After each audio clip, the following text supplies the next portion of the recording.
We're going to call this November meeting of the Muskego Parks and Conservation Committee to order on Veterans Day.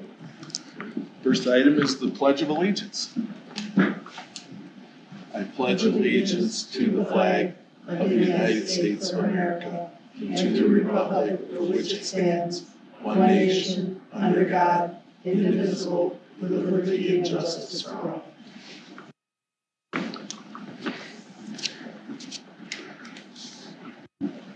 Wendy, you want to call the roll? Sure. Alderman Hamel. Toby Whipple. Here. Cassandra Bose. Matthew Bugman. Present. Barbara Erdman. Here. Bill Miller. Here. And Barbara Schrader. Here. Then meeting was posted in accordance to open meeting laws on Friday, November 8th. Okay, thank you.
How's everyone doing tonight?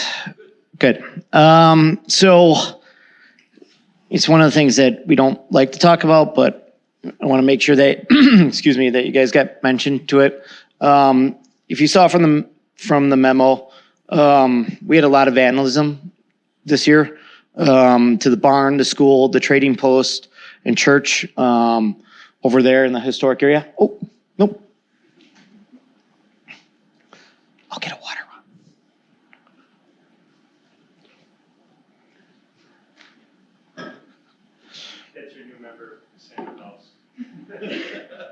Hi. Bless you. So we had to set up trail cams, installed to catch images, doing the damage, and few have been identified, but we haven't heard anything since then. It takes a lot of our time. Our DPW guys have to come in. It happens on after hours or weekends. You know, we have to pay these guys double time, and we secured all the buildings for everything. The other thing that we had a lot of significant damage, and maybe Tammy can even address this a little bit, our portables this year have been a lot of tipped over. I think the one that was the worst was we had one in Danoon that got absolutely destroyed. Someone hooked it up to a car and dragged it through the entire park. So, yeah. So just you know, we get some, but this year we have had significant amount of more damage of vandalism. So again, it takes away things. So if you hear things, let us know. But we kind of want to let you know that we had some damage this year. So Cameras are put out. we have cameras and we have some trail cams. 'Cause we don't have cameras everywhere. So sometimes we have to put up trail cams, and we've caught a couple. We have, but so.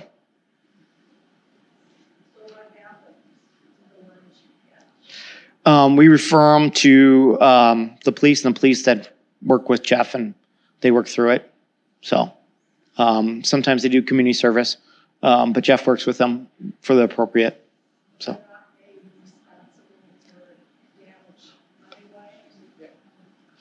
I believe, yep. Yes, I believe we've had some cases, and I'll leave that up with Jeff, but they do pay for restitution, so. Okay. Just maybe personal knowledge. Do you have an estimate on what the total cost of the damage? I do or anything not. like that? I do not. Okay, thank So- you. The ticket is around $640. Yeah, but the damage wise for like the buildings and stuff like that, you know, I mean, the Porta John people have been pretty cool with us right now. But I mean, again, that's a full destroyed one. But we've, you know, Historic Society, again, just some of the things that they run into the door. We're just putting plywood back up and screwing it down, so. This primarily happened during the summer months, or Nope, it's not isolated to it? no, It's been consistent since probably March. yeah,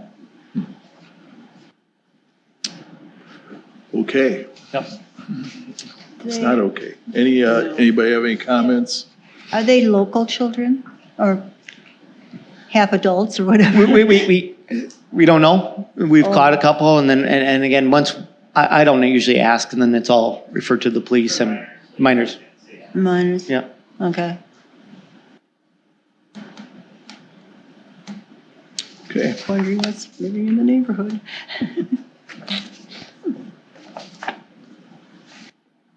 and next on the agenda is updates on Parks capital projects for 2025 through 29.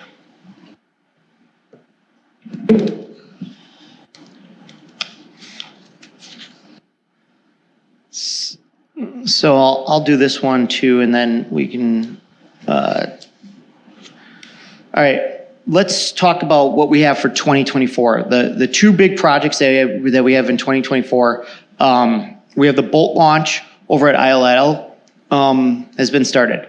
So what I'm going to do is give you a little update because we got a grant for that, and I want to kind of show you it. So Wendy's going to help me out here and flip this over. When you're ready.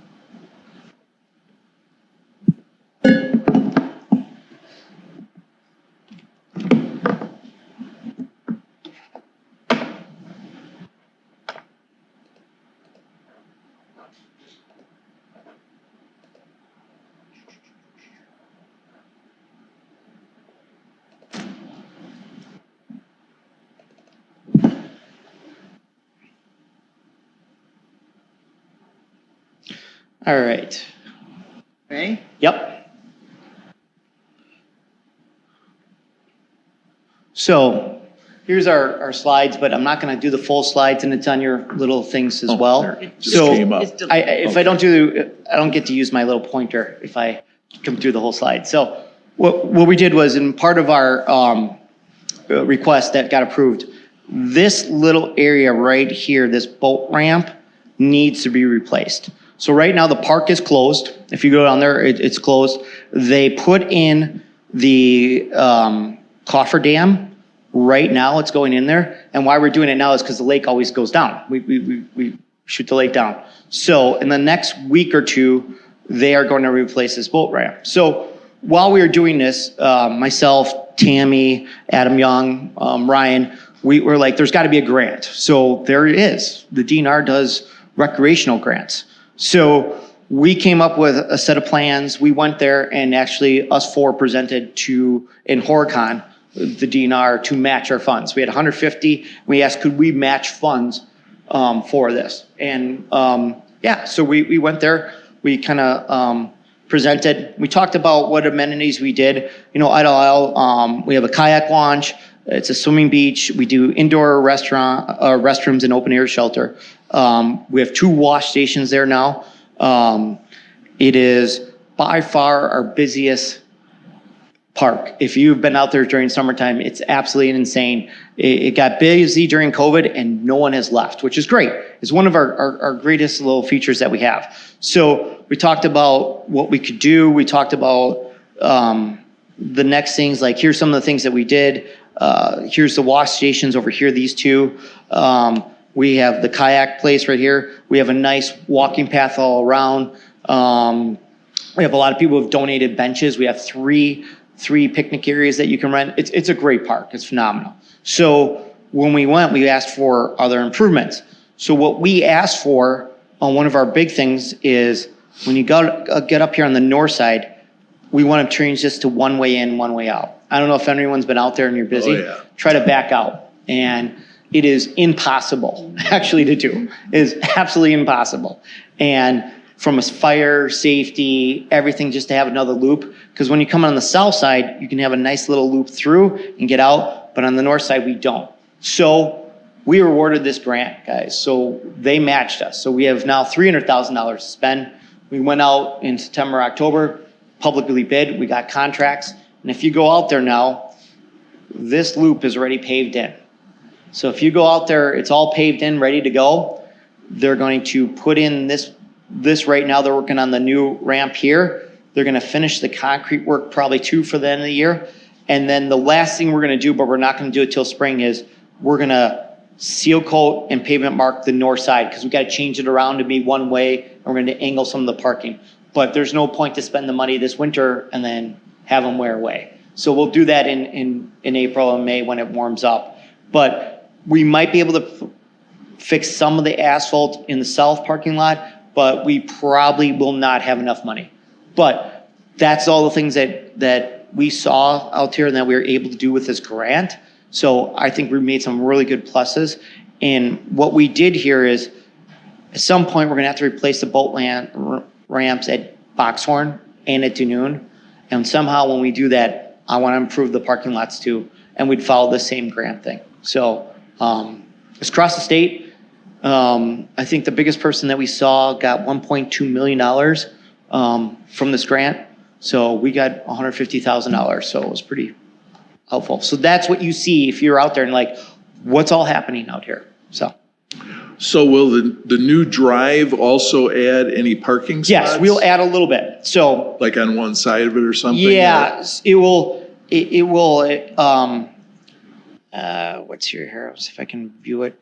If you can look up here, let's see, up here in the corner, it adds about 10 spots. Okay. And the reason why it's only 10 spots is we have to take some of them away to make this turn. Sure. Otherwise, you're not going to be able to make the turn. Right. And we have to make it for fire trucks too. So you can get a fire truck in here and make the turn. And we're only going to put parking angled on this new drive only on this side. So with the losses, you gain about 10 spots. Okay.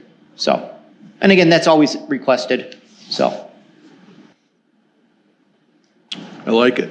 And this is what's happening right now and why I want to give you an update, because a lot of you are like, you guys are on the committee. If people ask what's going on, that's kind of what's happening out there.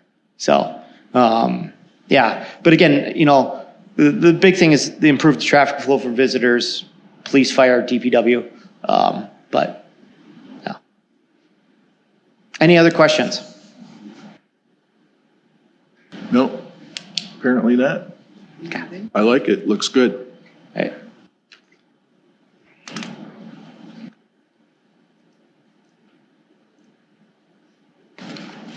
The other big project we have, the Boxhorn boat launch, is scheduled for dredging work. It took me about a year, it took me a good 6 months to 9 months to get all the permits for the DNR to do the dredging work, but we got it.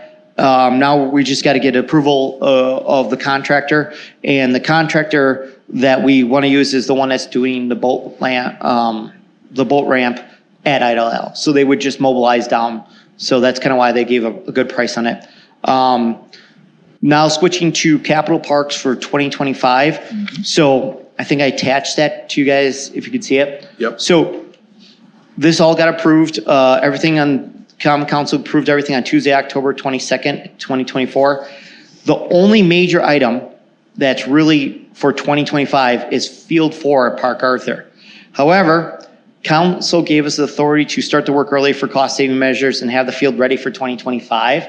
So we're going to see a video of this. Ready for the video? Yep, Okay. ready for the video. You guys get to see all the cool stuff. We play around with the drones and everything. So, There we go. and I'll do some commenting on this. So just to let you know, and he's not here, but Ryan from DPW, he project manages this stuff. And so he saved us probably a couple $100,000 by PMing this. His guys took down the fence, and then everything around the fence for restoration was all done by our DPW forces to save us tons of money. So if you're out there, field 1, 2, and 3 got turfed a couple years ago. this is the last one. Impro was generous enough that they gave us a check, a donation for $400,000 to get this work done. And as you can see, this is the border. The turf will be on the inside and just the wing wall so that we never have to do it. So the area will be filled in stone, and then the outfield will be filled with the topsoil that we just kind of graded off. So.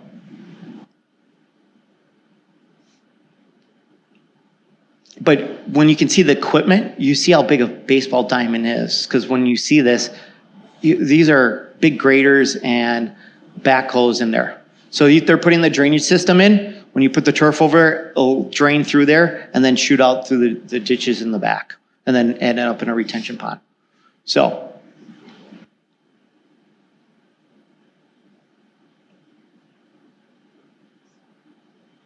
So you can give a lot of credit to Ryan, and I always say that, but he's not here, so Tammy will say that too. But it's kind of a cool thing. Jake with our drone was able to do this over probably the last 2 months. We did all this work.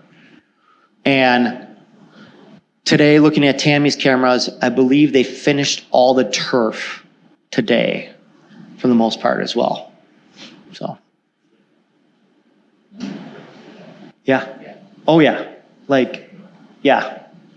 So. Jake wanted us to mention too his transition here. He's our IT guy. He loved it. Oh, I was reading the slide. Just to let you know.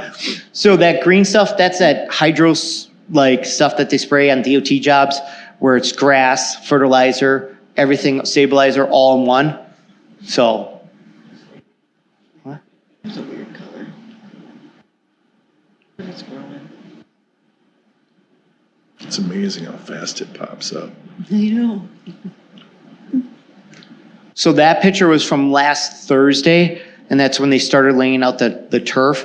But looking at Tammy's, they did the entire wing walls and then the infield, so they'd be laying it down. And if you look on the outside, there's ditches and all that work and all that restoration. That's all by our DPW forces. So we will now have 4 baseball diamonds that are turfed with outfield that is grass. And what's kind of cool is if you see this picture, once you get around, you'll see the other 3 fields. Those 3 fields are probably in the best shape that they've ever been in. You can kind of see them. And how many tournaments did we do this year? 15 tournaments that we bring in. And with this is just going to add, or the fact too is I've had a couple high schools reach out to possibly rent the big field now. So, but that's kind of like the big picture of Park Arthur right there, the 3 fields and the 4th one. So it's kind of cool. Very nice. And it's done. So we don't really have any major projects for 2025. I would say the big one then coming up in 2026 will be the splash pad. Is again, number 1 on our parks and open space plan for request.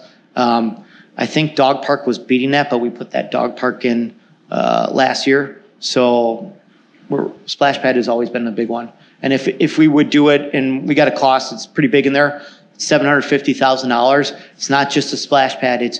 We got to throw mechanicals and other things and make adjustments to our pavilion out there in order to account for those mechanicals. And where it would go is if you've been out to the new playground, we would like the families to sit there and you watch your kid in the playground and you watch your kid at the splash pad. So you can go back and forth. A very similar design is there's one in Menominee Falls that did it, and there's one in Wauwatosa that's pretty similar. So with that concept of them being right next to each other. So, but please look, this is our 5-year plan. If you have comments, questions, suggestions, reach out to myself, Tammy, Adam Young. We always have to add and get ideas. So.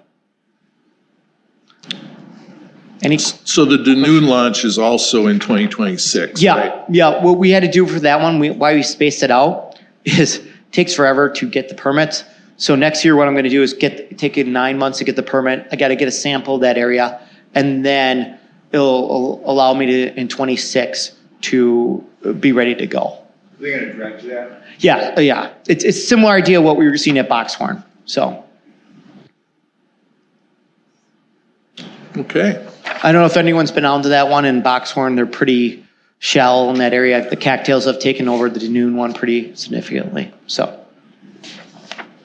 How long do those, turf, in the infield, how long does that, what's the life expectancy? So if we take care of it and we manage it pretty good, Ryan thinks he can get 12 years.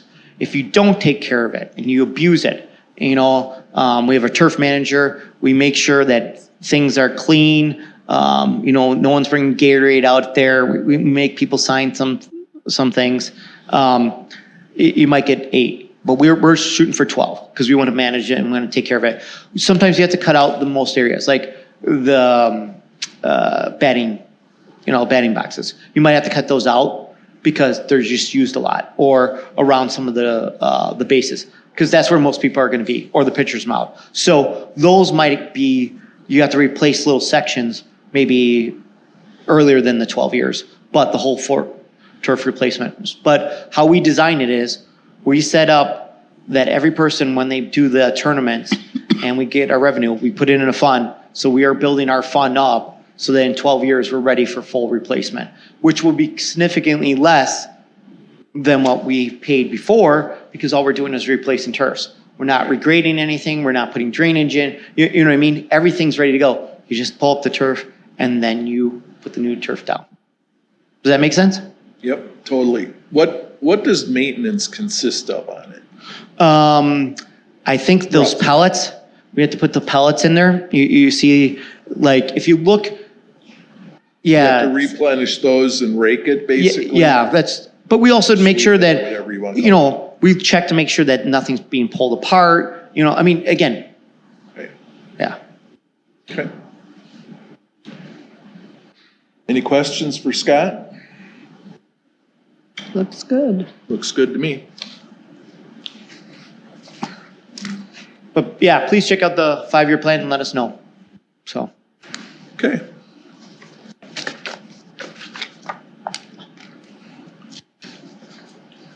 Tammy, you want to talk about the athletic field usage policies and procedures, please? Sure. With us doing Field 4 as a turf field now, it has fees incurred with it compared to all of the other fields. So Bloom, Jensen, Danoon, Kurth, those fields are no charge fee for use for games and practices unless it's outside teams playing on them. And so our policy needed to be changed to move Park Arthur 4 off of that free list onto the list with the fees for Park Arthur 1, 2, and 3. So the policy that is attached to your documents is just adding the number 4, taking it from the free column and starting to add it into where we would charge. So it will fall under the same policy. We charge for use of 1, 2, and 3 currently for any Muskego team using that field. They pay a reduced rate if it's Muskego teams playing, and the outside community pays a fee to use that field. And as Scott mentioned, those fees go right back into an account that's rolled over every year to help build up the replacement field costs. And then same thing with tournaments. We have fees for the tournaments that are a bulk fee that they pay for use of the whole complex. Field 4 was added to that. We are not recommending increasing the fees for that field this year because we're kind of at the top of the market right now. As other communities are starting to turf their fields, we don't want to price ourselves out where we're not bringing in the revenue that we need to for the turf replacement. So we're not changing the fees. We're just adding Field 4. There is a fee of $1,000 that's been put in there if somebody requests to use Field 4 for something other than a traditional hardball field.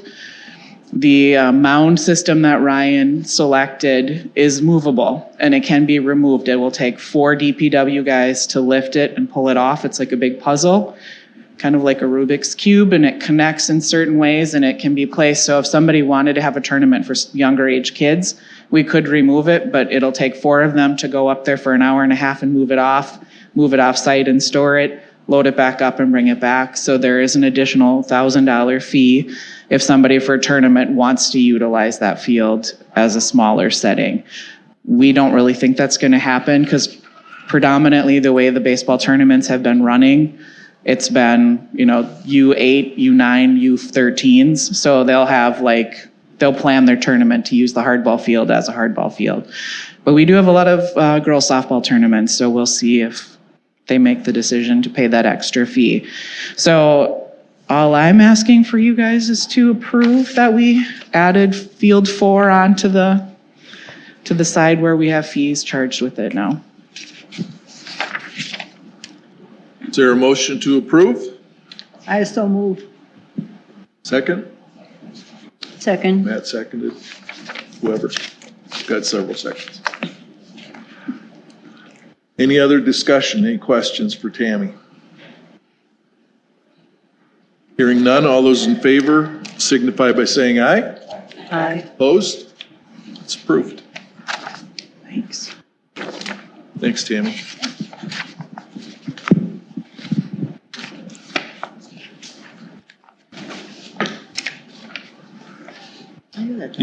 Tammy, you want to say anything about the recreation manager's report? Sorry, I should have caught you before. That's all right.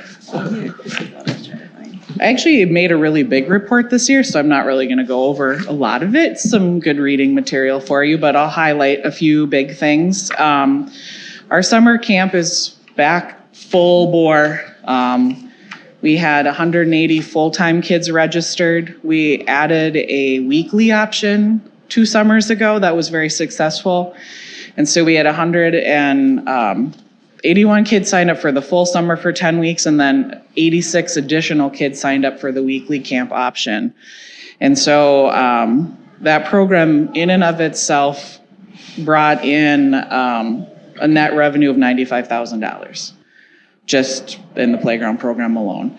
We have great staff. We have consistency with families that come back year after year. And so it is kind of our bread and butter in our department right now. We were super busy with rentals and all of our field uses and everything else. None of that has really changed. Our ball fields are still getting used like crazy. Kicker soccer, lacrosse is coming on board now. We've had additional rugby, so it's just continual use of the fields. And those are more heavily used in like Bloom and Danoon and Kurth. So baseball is pretty much the only thing that's happening at Park Arthur.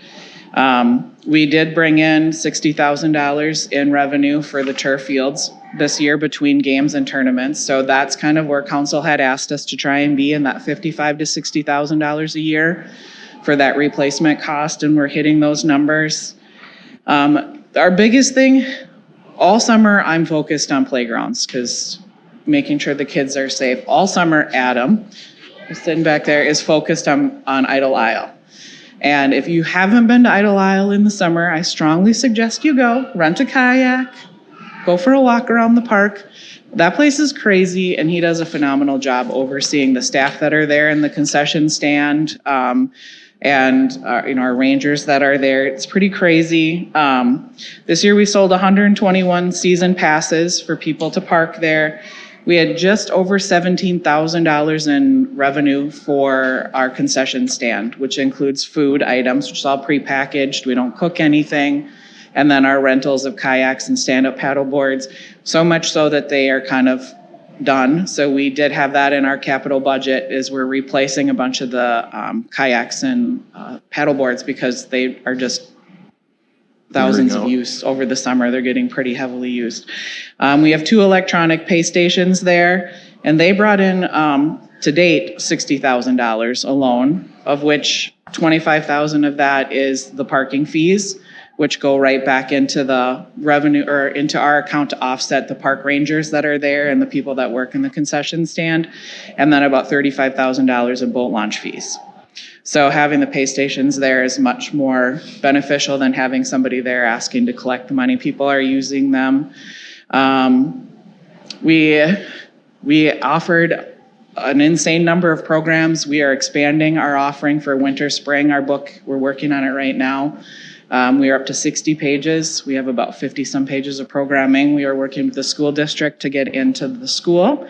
So we're working with our art teacher. We're pretty excited about that. We're actually going to have some stained glass classes in one of the high school art rooms with their teachers. So this year we had offered 261 classes, like the title of a class, 261 classes.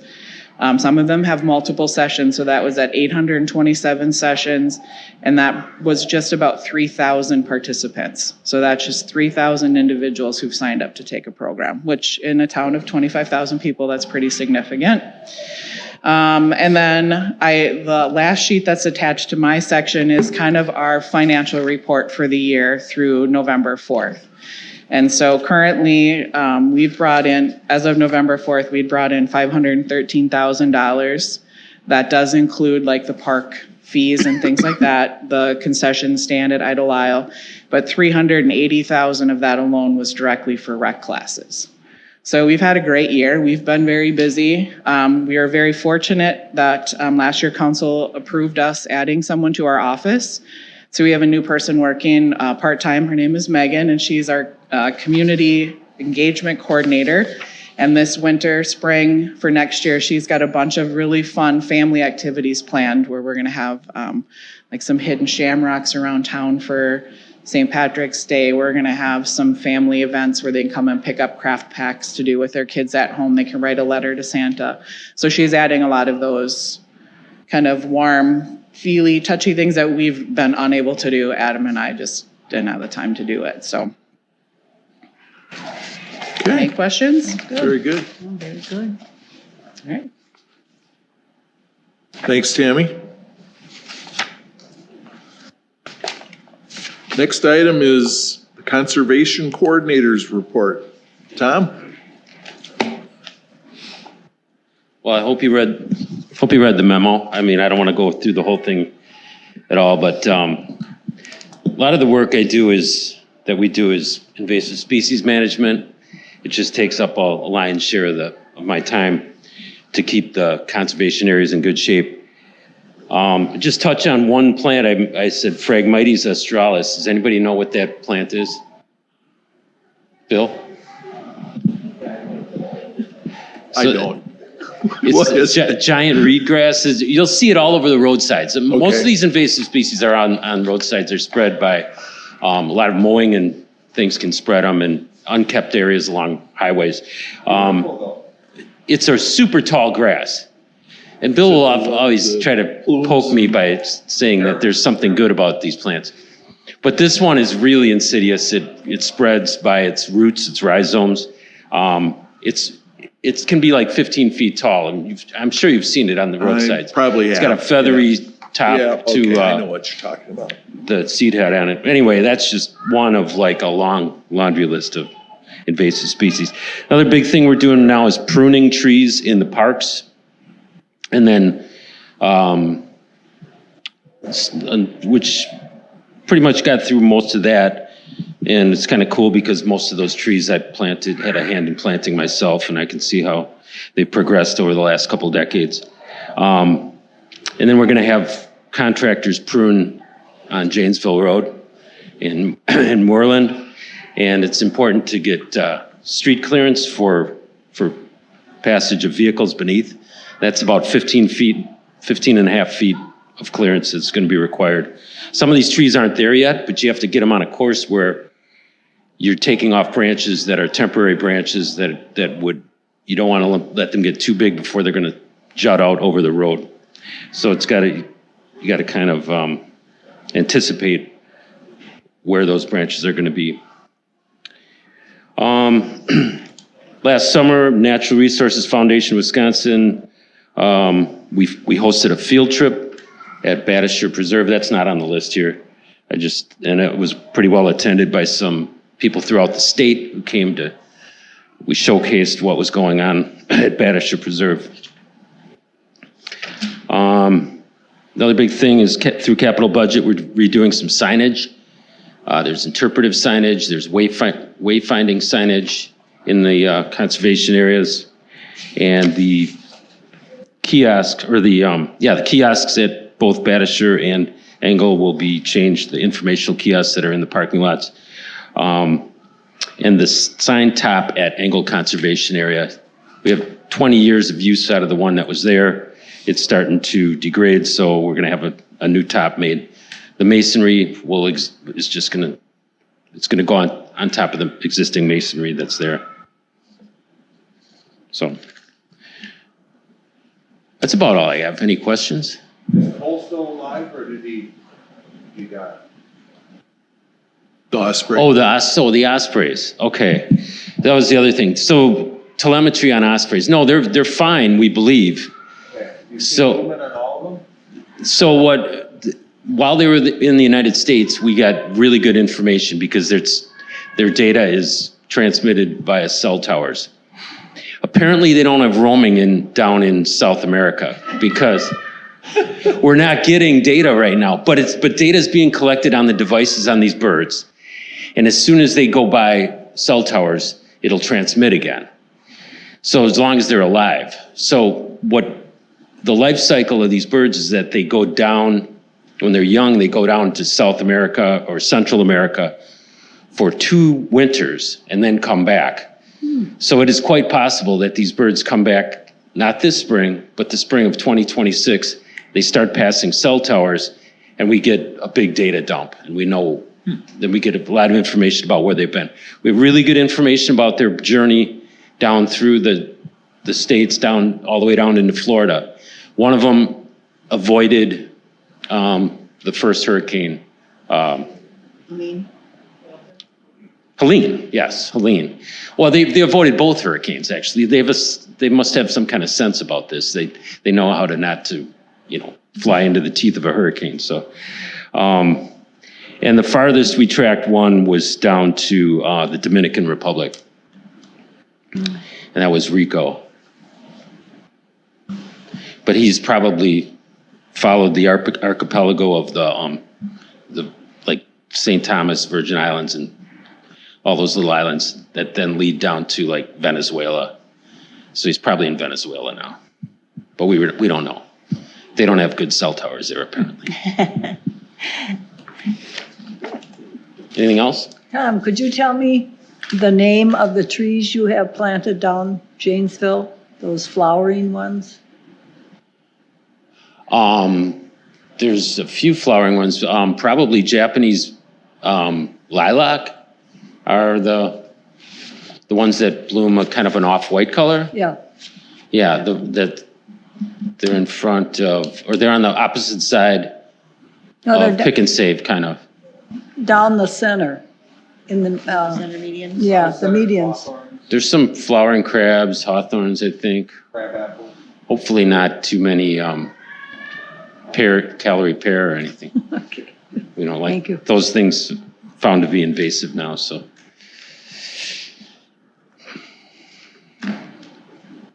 Okay, any Thank you. questions for Tom?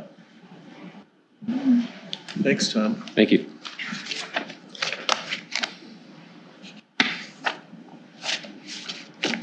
Any announcements or miscellaneous business? Maybe we should properly Oh, introduce our new yes, member. we should do that. Hello, Hi. Hi, I am Cassandra Hughes, and I'm happy to be here. we're happy to have you. Yeah, so my kids, when you were talking about Idle Isle, I'm like, we love that place. They're up quite often, so it's neat to see another part of it, so I'm looking forward to this.